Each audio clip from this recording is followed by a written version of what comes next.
नमस्कार मित्रांनो, आज आपण पाहणार की ECG कसा काढतात. तर आपण आता स्टेप बाय स्टेप पाहू.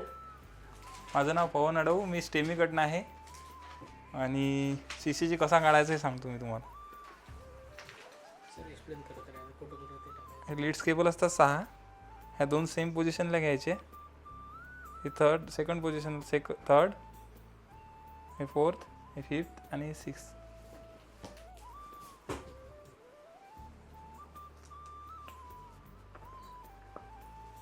हे झालं V1, V2, V3, V4, V5, V6. चला डन. जिथे हेअर्स असतात तिथं थोडं हे चिटकायला भारी जातं. आणि ह्या लेग्सच्या असतात आणि हँड्सच्या असतात. याला जेली लावायची. हा जो हे झालं रेड लेगच्या, ह्या लेगच्या 2 असतात आणि हे जे असते हे रेड LL म्हणजे लेफ्ट लेग आणि हे LL म्हणजे राईट लेग. आणि ह्या जे 2 असतात हँड्सला असतात. इथे मार्क केलेलं असतेच.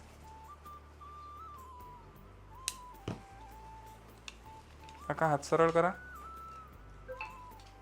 जेली याला लावायचं. हे जेली याच्या कारणाने लावायचं कारण की व्यवस्थित बोट दाखवते. आणि हे ब्लॅक लेफ्ट हँडला लावायचं आणि हे व्हाईट राईट हँडला लावायचं. Okay done. आणि हे इकडे मशीनची सेटिंग असते. सगळं ओके असताना आधी इथे रेड होतं. हे जर आपण काढलं तर इथे रेड होती. आता हे व्यवस्थित लागलं हे दाखवण्यासाठी येलो किंवा ग्रीन क्लिक होते. हे ग्रीन क्लिक झालं म्हणजे ओके आहे, डन आहे. येलो किंवा ग्रीन क्लिक होते. इथे ID नंबर टाकायचा फर्स्टला, सेकंडला एज टाकायचं, नंतर जेंडर टाकायचं. हा झाला ID नंबर, एज 70 आणि जेंडर मेल फिमेल सिलेक्ट करायचं. तर मेल असलं मेल करायचं. Okay done. तर 10 सेकंद होतं. 10 सेकंद काउंटिंग होऊ द्यायची.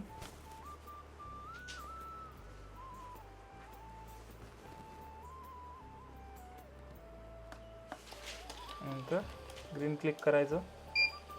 रिपोर्ट येऊन जातो आपला ECGचा.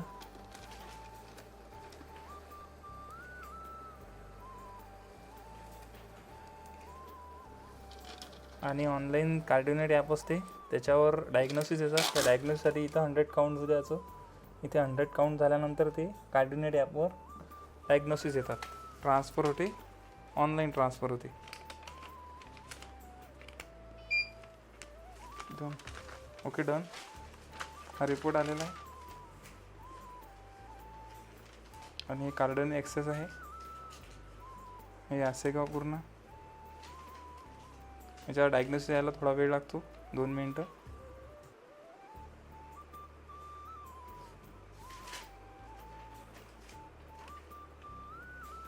डायग्नोसिस येतो. Okay done.